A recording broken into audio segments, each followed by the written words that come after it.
రేపు మనకు మరొక విశేషం ఉందండి. మనం ఆళ్వార్ల తిరునక్షత్రమే కాదు, మనకు ఆళ్వార్ల తర్వాత రామానుజాచార్యుల కన్నా ముందు చాలామంది పూర్వాచార్యులు ఉన్నారు. ఆ పూర్వాచార్యులలో చాలా ముఖ్యమైన వారు పిళ్ళై లోకాచార్యుల గారు. అయితే ఈ పిళ్ళై లోకాచార్యుల గారి తిరునక్షత్రం కూడా రేపే కావడము చాలా విశేషము. మరి వీరు చాలా గొప్ప ఉపకారం చేసిండ్రు శ్రీ వైష్ణవ సాంప్రదాయులకు, విష్ణు భక్తులకు. ఈ రహస్య మంత్రములు, తిరుమంత్రాల యొక్క అర్థాన్ని, విశేషాలను తెలియజేసిండ్రు అన్నమాట, రహస్యాలను. కాబట్టి చాలా గొప్ప ఉపకారం చేసిండ్రు. ఇప్పుడు మనకు జిఆర్ స్వామి వారు ఉపదేశిస్తూ ఉన్నారు ముముక్షుపడి. దాన్ని పిళ్ళై లోకాచార్యుల గారే అందించిండ్రు మనకు ఆ వ్యాఖ్యానం. కాబట్టి చాలా విశేషము ఇది మనం తెలుసుకోవడము. కాబట్టి అందరూ తప్పకుండా వినండి, లైక్ చేయండి, నమస్కరించుకోండి. అదేవిధంగా ఇంకా మీ బంధుమిత్రులకు షేర్ చేయండి. ఛానల్ సబ్స్క్రైబ్ చేయకుంటే సబ్స్క్రైబ్ చేయండి. అయితే వీరు శ్రవణ నక్షత్రంలో జన్మించిండ్రు. అయితే తమిళనాడు దాని ప్రకారము సూర్య గమనాన్ని బట్టి వీరి యొక్క తిరునక్షత్రము రేపు అవుతున్నదండి. రేపు శ్రవణ నక్షత్రం ఉంది కాబట్టి వీరి యొక్క పొయ్యిగై ఆళ్వార్ల యొక్క తిరునక్షత్రము మరియు ఈ పిళ్ళై లోకాచార్యుల గారి తిరునక్షత్రము. కాబట్టి చాలా విశేషము. ముందు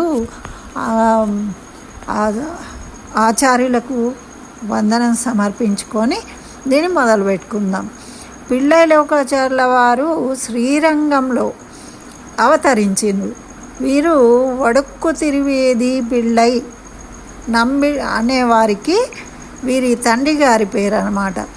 నంబిళ్ళైల అనుగ్రహంతో జన్మించిండ్రు. అయితే వీరికి ఒక తమ్ముడు కూడా ఉన్నాడు. ఆయన అళగియం వనవాళ పెరుమాళ్ నాయనాల్. ఈయన ఎలా ఉంటారట, వీళ్ళిద్దరు అన్నదమ్ములు చాలా పండితులు ఇద్దరు కూడా. ఎలా ఉంటారు అంటే, అయోధ్యలో శ్రీరాముడు లక్ష్మణుడు పెరుమాళ్ ఇళయ పెరుమాళ్ళు అంటారు అక్కడ అయోధ్యలో. వాళ్ళిద్దరూ అన్నదమ్ములు ఎలా కలిసిమెలిసి ఉంటారో అలాగే గోకులంలో కృష్ణ బలరాములు ఎలా కలిసి ఉంటారో వీళ్ళిద్దరు కూడా ఆ విధంగా కలిసిమెలిసి ఉంటారట, అంత ఆత్మీయత అనుబంధంతో. అట్లా మన సాంప్రదాయానికి పట్టుకొమ్మలయ్యారట వీళ్ళిద్దరు. నంబిళ్ళై పెరియవాచాన్ పిళ్ళై మనక్కు తిరువీధి పిళ్ళై అనేవాళ్ళు గొప్ప ఆచార్యులు. అంటే తండ్రి దగ్గరనే మన సాంప్రదాయానికి సంబంధించిన అన్ని శాస్త్రాలను వీరు వంట పట్టించుకున్నారు, వారి వద్దనే అభ్యసించిండ్రు. ఇంకా వేరే ఆచార్యుల దగ్గర కూడా మళ్ళీ వీటిని ప్రత్యేకంగా విశేషంగా తెలుసుకున్నారన్నమాట. జీవితాంతము నైష్టిక బ్రహ్మచారులుగా ఉంటామని వీరు ప్రతిజ్ఞ కూడా చేసిండ్రు. ఎందుకు అంటే మన సాంప్రదాయాన్ని పెంపొందింపజేయాలనే ఉద్దేశంతో వీరు ఆ విధంగా ప్రతిజ్ఞ చేసిండ్రట. అంత గొప్ప ఆచార్యులు అన్నమాట. అయితే ఈ పిళ్ళై లోకాచార్యులు సంసారంలో జీవాత్మలు అనుభవిస్తూ ఉన్న బాధలను, ఈతి బాధలు అంటారు వీటిని. సంసారంలో దుఃఖాలు ఉంటాయి, ఎన్నో దుఃఖాలు. డబ్బు లేకుంటే దుఃఖము, ఉంటే దుఃఖము, పిల్లలు పుడితే దుఃఖము, పుట్టకుంటే దుఃఖము, బంధువులు ఉంటే దుఃఖము, బంధువులు లేకుంటే దుఃఖము, జరిగితే దుఃఖము, జరగకుంటే దుఃఖము. ప్రతిదానికి కూడా మనకు దుఃఖము అనేది కలుగుతూ ఉంటుంది. అంటే మంచి విషయం అనుకొని దాని మీద ఎక్కువ మక్కువ పెంచుకుంటాం అనుకోండి, మళ్ళీ అది దుఃఖంగా మారిపోతుంది. అట్లా ఇవన్నీ బాధలను చూసిండ్రట వారు. అట్లా చూసి అపారమైన కారుణ్యంతో వీరు చాలా మదన పడుతూ ఉన్నప్పుడు పెరియ పెరుమాళ్ అంటే శ్రీరంగంలో రంగనాథస్వామి ఏమి ఆజ్ఞ ఇచ్చిండు అంటే మన సాంప్రదాయంలోని రహస్యార్థాలను ఏవైతే ఆచార్యుల ముఖాన అంటే ఆచార్యులు సమశ్రయణం చేసినప్పుడు మంత్రోపదేశం చేస్తారు. ఆ మంత్రోపదేశాన్ని వాటి యొక్క అర్థాలను ఆ గురువుగారు చెప్తూ ఉంటే శిష్యుడు ఎవరైతే సమశ్రయణాలు చేసుకున్నారో వాళ్ళు తెలుసుకోగలుగుతారు. అటువంటి వాటికి రహస్యంగా ఉంచారట. అటువంటి రహస్యార్థాలు ఏవైతే ఉన్నాయో వాటిని గ్రంథస్థం చేయమని ఆజ్ఞాపించారట. ఎందుకంటే అప్పటి వరకు చెప్తే గురువు ద్వారా ఆచార్యుల ద్వారా శిష్యులు వినడమే కానీ వాటికి సంబంధించిన వ్యాఖ్యానాలు కానీ గ్రంథాలు కానీ ఏమీ లేవు. అప్పుడు వీరు దానికి పూనుకుని ఆ గ్రంథాలను రచించారన్నమాట. ఇట్లా పిళ్ళై లోకాచార్యులు మన సాంప్రదాయానికి నాయకుడైపోయారు. శిష్యులకు శ్రీరంగంలో ప్రతినిత్యము పాఠాలు బోధించేవారన్నమాట. అయితే మణిపాక్కకు నంబి అనే ఒక శ్రీ వైష్ణవుడు ఉన్నాడు. ఆయన దేవపెరుమాళ్ దగ్గరికి పోయి దేవపెరుమాళ్ అతనికి మన సాంప్రదాయంలో అమూల్యమైన విషయాలను తెలియజేసిండ్రట. అట్లా తెలియజేస్తూ ఉన్నప్పుడు ఏం జరిగింది అంటే ఇంకా కొంచెం మిగిలిపోయినప్పుడు వారు ఏమన్నారట, ఇది కూడా ఉపదేశించండి అంటే నువ్వు శ్రీరంగం చేరిన తర్వాత ఉపదేశిస్తా అని చెప్పిండ్రట. అయితే సరే అని నమ్మి శ్రీరంగానికి వెళ్ళిండు.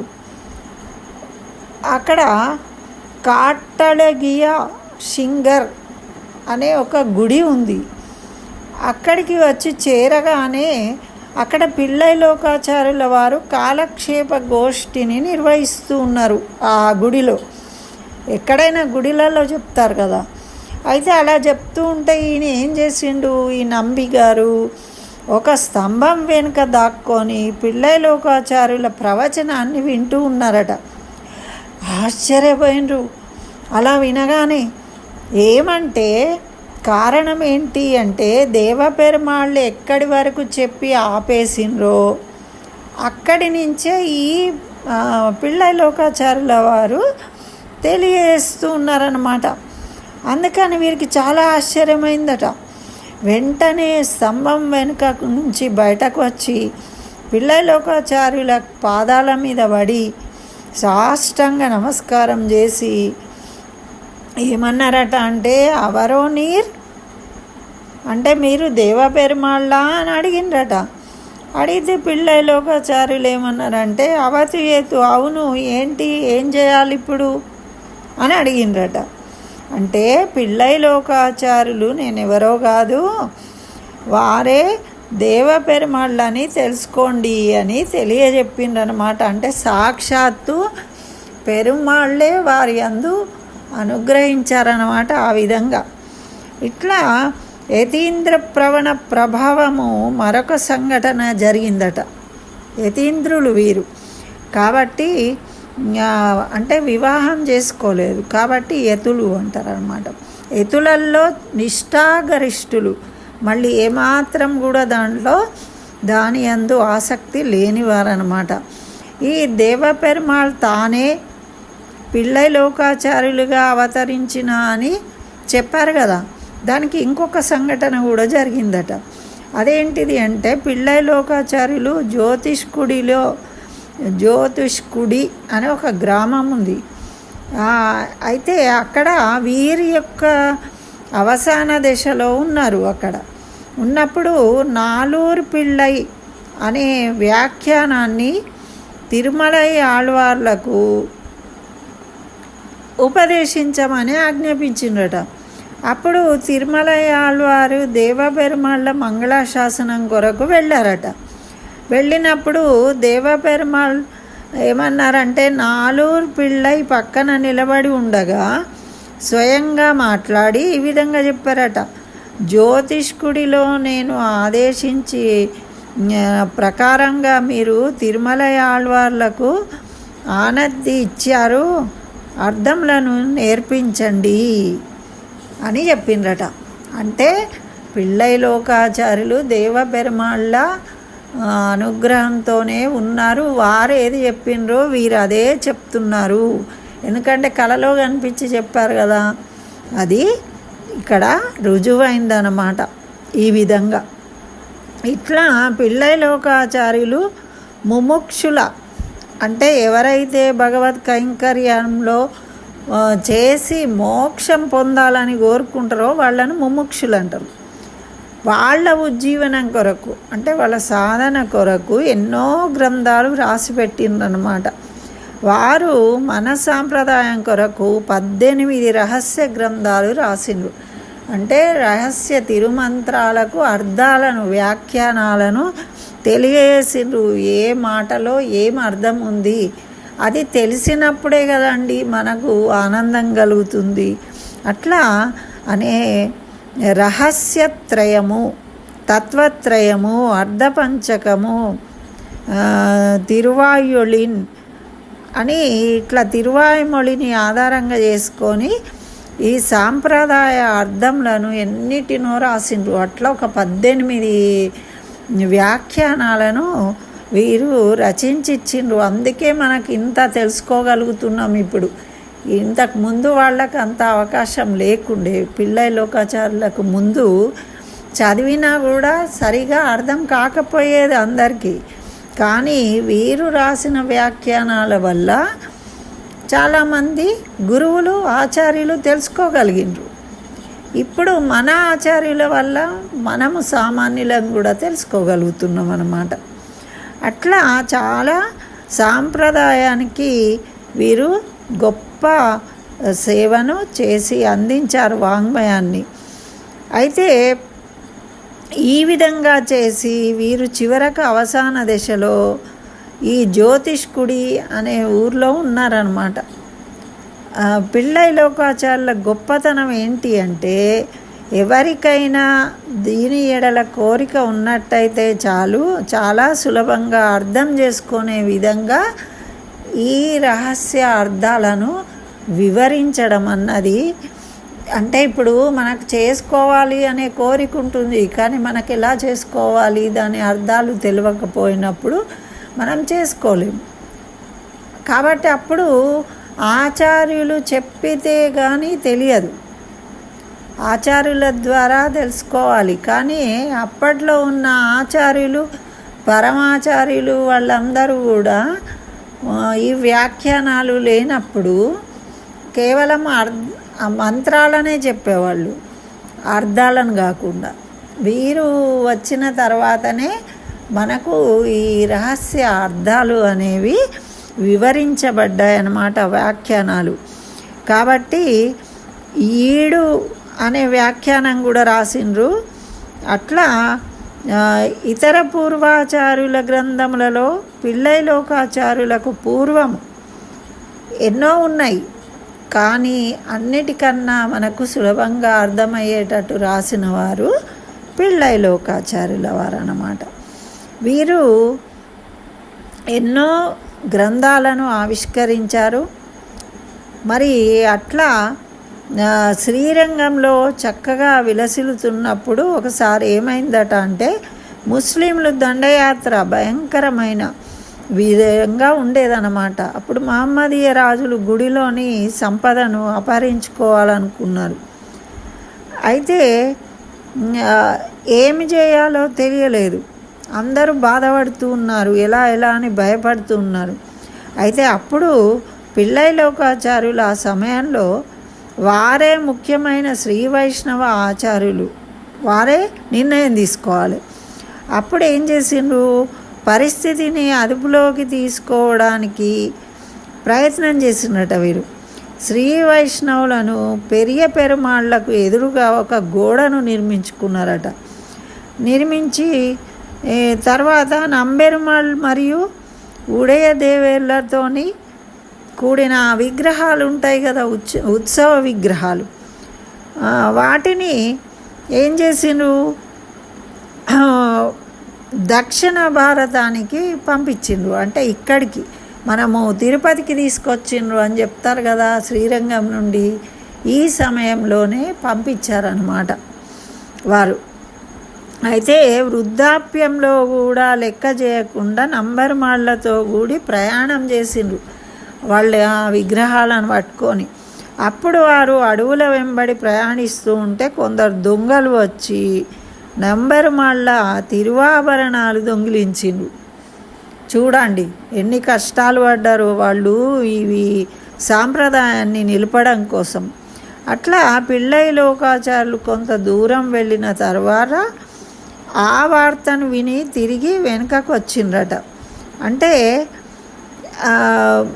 వీళ్ళు వెళ్ళిండ్రు, కానీ ఇక్కడ నంబెర్మాళ్ళ ఆభరణాలన్నీ దొంగిలింపబడ్డాయి అని మరి తిరిగి వెనుకకు వచ్చిందట. ఆభరణాలు తిరిగి ఇచ్చివేసిండ్రు. ఎప్పుడైతే పిళ్ళై లోకాచారులను చూసిండ్రు ఆ దొంగలు, వెంటనే మళ్ళీ తిరిగి ఇచ్చేసిందట. తర్వాత జ్యోతిష్కుడి మదురై దగ్గర ఉన్నది అన్నమలై ప్రదేశానికి దగ్గరలో ఉంటుందన్నమాట, ఇది చెన్నైలో. అక్కడ పెద్ద వయసు వచ్చినాక అనారోగ్యం చేత పరమపదం చేరుకున్నారు వీరు. కాబట్టి అక్కడే ఉండాలని కోరుకుని అక్కడికి వెళ్ళి అక్కడనే పరమపదించిందనమాట. వీళ్ళ శిష్యులలో ముఖ్యమైన వాడు తిరుమలై ఆళ్వార్ను సాంప్రదాయానికి తదుపరి ఆచార్యుడిగా నియమించారు వీరు. ఆ విధంగా ఆచార్య పరంపర అనేది జరిగింది. ఇదండి పిళ్ళై లోకాచార్యుల యొక్క గొప్పతనము, వైభవము. ఈరోజు వారి యొక్క తిరునక్షత్రం సందర్భంగా మనం ఈ విషయాన్ని తెలుసుకున్నాం కాబట్టి ఆచార్య దివ్య తిరువడిగలే శరణం అని నమస్కరించుకోండి. అందరూ భక్తి శ్రద్ధలతోని తప్పకుండా ఆచార్య అనుగ్రహం ఉంటే తప్పకుండా మనము ఉన్నతిని పొందుతాము, ఉన్నత స్థాయికి చేరుకుంటాం. రోజు మన ఆచార్యులను తలుచుకుని నమస్కరించుకోవాలి. వాళ్ళ దగ్గరికి వెళ్ళలేకపోయినా కూడా వాళ్ళని స్మరించుకోవాలి, గురు పరంపరను. అలా స్మరించుకోవడం వల్ల గురువు బలము, గురుగ్రహ దోషాలున్నా కూడా తొలగిపోతాయని మన పెద్దలు చెప్తారు. కాబట్టి అందరూ కూడా తప్పకుండా వినండి, లైక్ చేయండి. లైక్ చేయడము అంటే ఏదో అల్ప సంతోషిని, నేను లైక్ చేసిందని నేను కూడా సంతోషిస్తాను. కానీ మీరు గురువు గారి యొక్క విషయం విని ఆనందించినందుకు లైక్ చేయండి. ఎందుకంటే గురువులను సంతోషపెట్టడం కోసం మనము సంతోషపడితే గురువులు కూడా మనను అనుగ్రహిస్తారనమాట. మంచి విషయాలు విన్నప్పుడు లైక్ చేయడం అనేది సంస్కారం. స్వస్తి. సర్వం శ్రీకృష్ణ చరణారవిందార్పణమస్తు.